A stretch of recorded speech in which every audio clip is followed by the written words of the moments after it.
Gavin Newsom was destroyed once again by Adam Carolla, and this time it was on the lockdowns that happened during COVID. Take a look. So you didn't know anything, so why'd you shut the beaches? States like Florida. If you didn't know anything, why'd you shut the beaches? Well, we didn't know.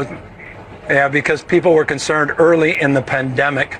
Information was coming out as it relates to how it was transferred, the disease, and people were cautious, trying to keep people alive. And I should say this, so Adam, you didn't let them go in the health, sunshine and get vitamin California D outperformed. and exercise, so you shut the beaches. Okay.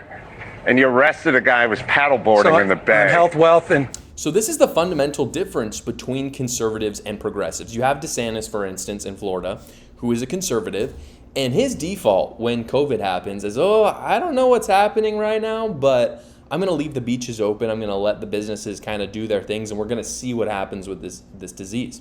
Then you have Newsom, who's a progressive, and he's the exact opposite. What he does, and what Adam Carolla is pointing out here, is that when something happens, a tragedy occurs, a pandemic happens, instead of defaulting to freedom, he says, how can the government get involved? Like, I don't know what's going on, so I'm just going to make it so no one can go to the beaches. And the problem is that Americans are totally turned on to this. And the way we think about government has totally changed over the years. We think that there's a problem, and then there's this initial reaction of what can the government do to fix it? Like, one example of this is what's going on with housing right now. Housing is obviously a huge problem, and we think to ourselves, okay, what can the government do? And we forget for a second, what if the government caused this? Which is exactly what happened with COVID, by the way. We look at COVID, we're like, wow, this is a problem. How do we fix this? We didn't even come to think, oh wow, maybe this disease was literally created by governments in Wuhan, China. And maybe not created, but it was gain of function research where this disease was never able to even infect humans and now can because of governments. Instead, now we're trying to use governments to fix the problem. It happens with so many things. Housing is just one example. COVID was another example.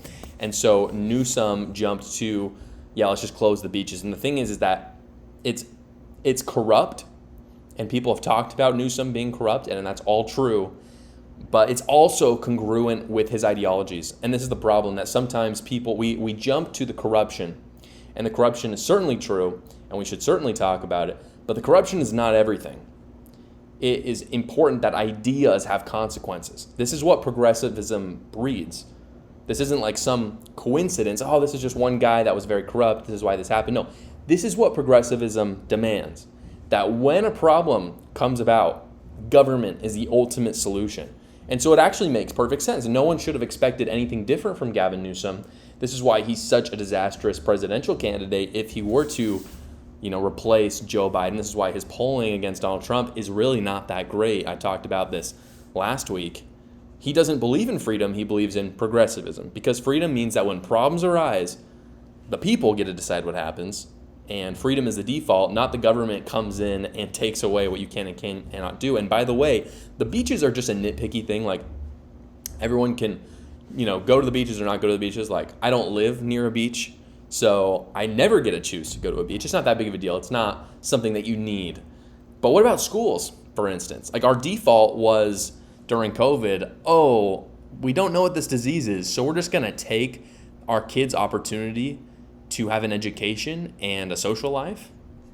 Like, that has much bigger implications than just being able to go to the beach or not. And these are other things that Gavin Newsom actively went against as a progressive in California. So again, is Gavin Newsom corrupt? For sure he is. There's tons of evidence of that, especially during COVID, because he started locking down certain things, but not other things that benefited him personally. But he was also consistent with his ideology as a progressive, which is that government ultimately should fix the problems that are presented. And conservatives do not believe that. So the question, again, going back, I bring it back to the election a lot. The question is, are Democrats going to choose that more progressive move? Joe Biden, I think, is already very progressive, so I think they've already kind of chosen that. But if he steps down, are they going to go with a more liberal candidate or a more progressive candidate? And then the question is, are Americans going to be more conservative or more progressive? And cut away all the crap about, there's abortion, one issue, there's immigration, this other issue, there's taxes, there's so many issues. But at the end of the day, do Americans, when a problem arises, do Americans want the government to step in and fix it all for them? Or do they just want to fix it themselves and just have freedom? And I would love to say that it's the latter. That's what I believe. But I don't know if that's necessarily true. And that's what we're going to learn in 2024 if Joe Biden or Gavin Newsom is the Democrat nominee. We don't even know at this point.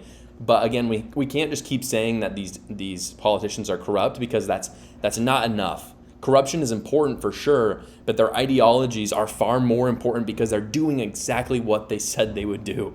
It's all there. It's not like we should be surprised by it. It's like, yeah, Gavin Newsom is an awful candidate. He would do exactly to America what he's done in California. So that's just one reason why Gavin Newsom would make an awful Democrat nominee. If Biden steps down, by the way, if Gavin Newsom was put forward as their nominee, by all means, please make him the nominee. I believe that he would lose in a landslide because of how people would view not just his corruption, which is just enough already to take him out of the race against Donald Trump, but also just his awful, awful ideas that have put California into just the ground, into the dirt. It's just an absolute garbage heap now. We'll see if Democrats just end up putting him forward. Thank you so much for watching, everybody. Please go down below, comment, like, and subscribe, and watch another video.